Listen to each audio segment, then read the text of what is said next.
Welcome back to Last Call. Let's take a look at some Division I games, starting with the Purdue Boilermakers. We'll talk a little bit about IU here next as well. But for Purdue, 31-29 win over Maryland. They've gotten in the habit of winning these very close games. I'd like to see the exact number of that point margin in each of their wins this year. It's been close. It's been close. They did it again against Maryland. It's been very close. Aiden O'Connell had a great day. He outdueled Talia Tagovailoa. O'Connell went 30 for 41, 360 yards, 2 touchdowns. Did throw a pick, but he got the win. So I don't really know, if you can knock him for that. Yeah, it was a pretty impressive day from O'Connell after kind of struggling last week. Didn't play the week before, so it's good to see he's kind of getting back into the swing of things after, those first few weeks he was leading the nation top 5 in passing yards. So now seeing more of his old self, and it's a big reason why they're able to get the win here. They started kind of down, you saw that, but now they're able to come back, and they took the lead here with this pass here in the corner of the end zone. And Purdue just, a lot of heart attacks from Purdue fans this year. It's been really close in all these games. Yeah, and it seems like every week a new receiver shines or a new player on the offensive end shines for Purdue. Payne Durham being one of those, 7 receptions, 109 yards, and a touchdown. Mershawn Rice also finding pay dirt in the receiving game for the Boilermakers. Let's move on and talk about IU, and of course they had a big game against Michigan, hosted them in Bloomington. Game day was there, Fox Sports Sunday, but it was a tough game for an IU fan. It was tied at halftime, and as an IU fan, I felt very confident coming out of half. But just like every loss this year for the Hoosiers, it's been a tale of 2 halves. They show up in the first half, they catch some steam, and then halftime rolls around. They lose all the momentum that they've built up. Of course, this Michigan team is not your usual opponent for Indiana to keep up with. Yeah, again, tale of 2 halves has kind of been how most of their games have been this year, right? They looked pretty good in the first half, went in tied, and then just failed to do anything in the second half. So it's pretty tough for an IU fan. I'm sure that you had cardiac arrest the entire game because it was just. I've had a cardiac, and like Purdue, I've had a cardiac arrest every single game this season. From Western Kentucky on to this one. It's been ridiculous.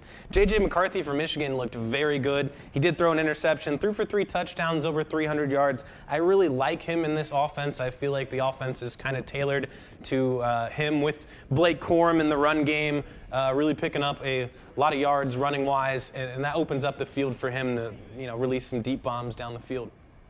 Do you think there's any hope for IU this year? No.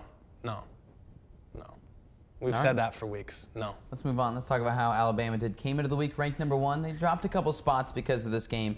They played against Texas A&M, who's been in a lot of close games himself here on the national stage. Alabama holds them off 24-20, and it was just a close game.